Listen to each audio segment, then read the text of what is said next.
सजा और अयोग्यता सांसद के तौर पर दोनों से बच सकते थे राहुल गांधी।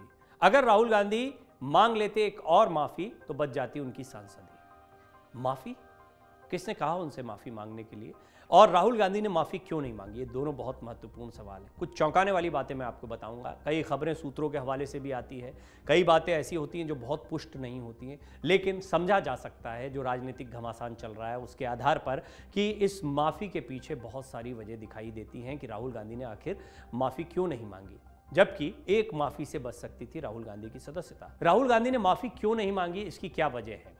वो पहले माफी मांग चुके हैं, ऐसा नहीं कि उन्होंने माफी नहीं मांगी, 3 बार पहले माफी मांगी है। ऐसे में आइए आज हम आपको बताते हैं कि राहुल गांधी ने इस बार माफी क्यों नहीं मांगी, इसके पीछे का बड़ा कारण क्या रहा है।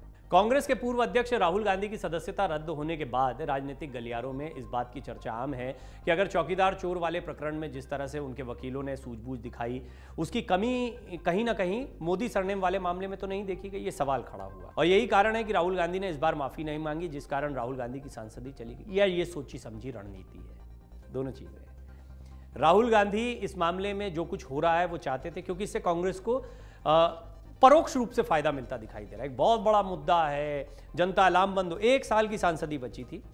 चुनाव लड़ना नहीं लड़ना है तो हायर कोर्ट में जाकर देखा जा सकता है कि अगर दोष सिद्धि पर माफी मिल जाती है तो फिर उसके बाद में राहुल गांधी का चुनाव लड़ने का रास्ता साफ हो जाएगा। सांसद रहने से ज्यादा सांसद न रहने पर पूरे देश में कांग्रेस को एक बड़ा मुद्दा मिल गया है। मोदी सरनेम को लेकर 3 बार कोर्ट में वो पेश हुए, लेकिन उन्होंने माफी नहीं मांगी। मैं आपको एक बहुत महत्वपूर्ण बात बताना चाहता हूं। हालांकि ये सूत्रों के हवाले से खबर है, इसको पुष्ट नहीं किया जा सकता है, लेकिन फिर भी कुछ पत्रकारों का ये दावा रहा कि राहुल गांधी को माफी मांगने के लिए कांग्रेस के वरिष्ठ नेताओं ने कहा। यहां तक कि यह भी माना जा रहा है कि सोनिया गांधी जी या अन्य बड़े नेता मल्लिकार्जुन खड़गे आदि ने भी राहुल गांधी से कहा कि माफी मांगने में क्या दिक्कत है अगर ऐसा लगे, लेकिन राहुल गांधी इस बात पर अड़े रहे कि वो माफी नहीं मांगेंगे। ये एक बहुत महत्वपूर्ण घटनाक्रम है, क्योंकि राहुल गांधी का माफी नहीं मांगना क्या बीजेपी को नुकसान पहुंचाएगा या कांग्रेस को फायदा पहुंचाएगा, जैसे भी आप इसको देख लें। राहुल गांधी अपने मोदी सरनेम के कमेंट को लेकर 3 बार सूरत कोर्ट में पेश हुए, लेकिन तीनों बार उन्होंने एक बार भी ये नहीं कहा कि वो अपने बयान को लेकर माफी मांगते हैं।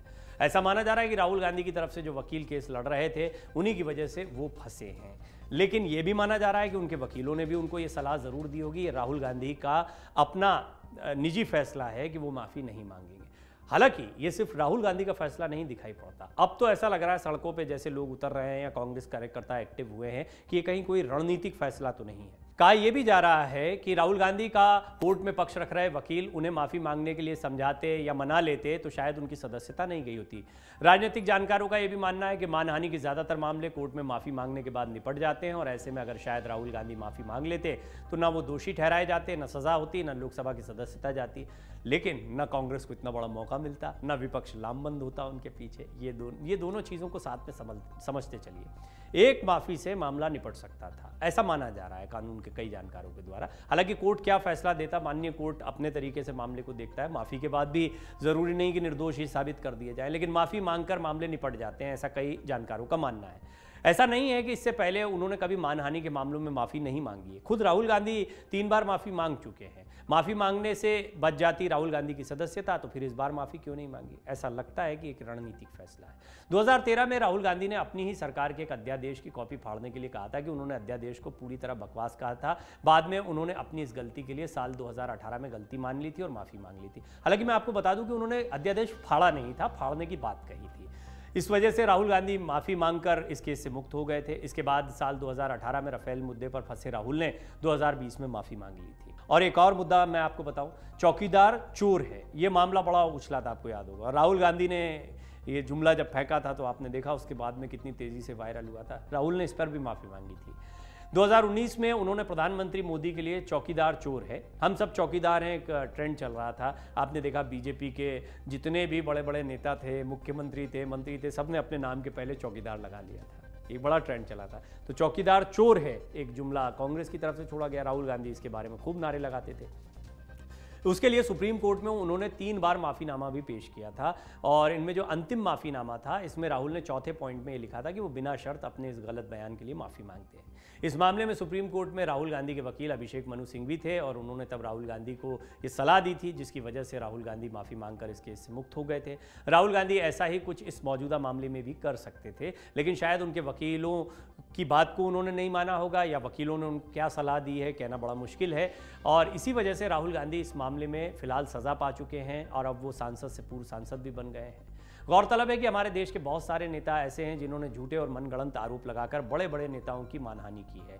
बाद में जब ये मामले अदालत पहुंचते हैं तो इन नेताओं ने बिना देरी किए माफ़ी मांग ली। माफ़ी के साथ इन नेताओं ने अदालत में खड़े होकर ये भी माना कि उनके आरोप गलत थे।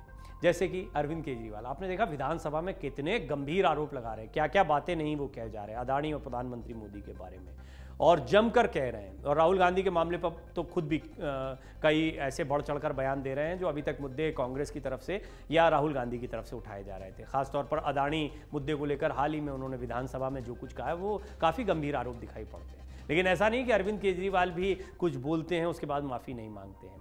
अरविंद केजरीवाल ने मानहानि के 3 मामलों में माफ़ी मांगी है। इनमें पहला मामला भारत सरकार में कैबिनेट मंत्री नितिन गडकरी से जुड़ा है, जिसमें अरविंद केजरीवाल ने उन्हें देश के सबसे भ्रष्ट नेताओं में से एक बताया था। लेकिन बाद में जब वो ये मामला अदालत में पहुंचा तो अरविंद केजरीवाल ने बिना शर्त अपने इस बयान के लिए नितिन गडकरी से माफ़ी मांग ली थी।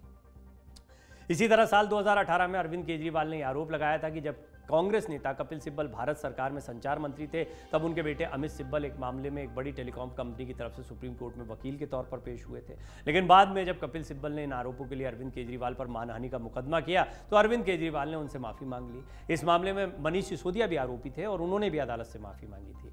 इसके अलावा मार्च 2018 में अरविंद केजरीवाल ने अकाली दल के नेता बिक्रम सिंह मजीठिया पर ड्रग्स के काले कारोबार में शामिल होने का आरोप लगाया था, लेकिन इस मामले में भी उन्होंने कोर्ट से माफ़ी मांग ली थी। तो अरविंद केजरीवाल अभी भी प्रधानमंत्री मोदी के खिलाफ काफ़ी कुछ कह रहे हैं। अब देखते हैं कि तथ्यात्मक रूप से वो क्या बातें रख पाते हैं। वो संकल्प पत्र लेकर आ रहे हैं, बहुत गंभीर आरोप लगा रहे हैं। ये मामला भी हो सकता है मानहानि का मामला बने, ये तो बीजेपी को देखना है। हालांकि ये चुनावी साल चल रहा है, चुनावी साल में कई बयानबाजियां होती हैं, लेकिन ये चुनाव के दौरान ही मोदी सरनेम को लेकर राहुल गांधी ने कहा था कर्नाटक में, और कर्नाटक में दिया गया ये बयान पुराना बयान है। अभी कितना भारी पड़ा इन चुनावों के पहले या फिर फायदा पहुंचाता है कांग्रेस को, तो आने वाला वक्त बताएगा। लेकिन आपको इस पर क्या लगता है, अपनी टिप्पणी जरूर करें। अमर उजाला अब आपके टीवी पर भी। अपने स्मार्ट टीवी पर YouTube पर सर्च करें अमर उजाला, चैनल सब्सक्राइब करें और देखें ताजा खबरें, वो भी HD क्वालिटी में।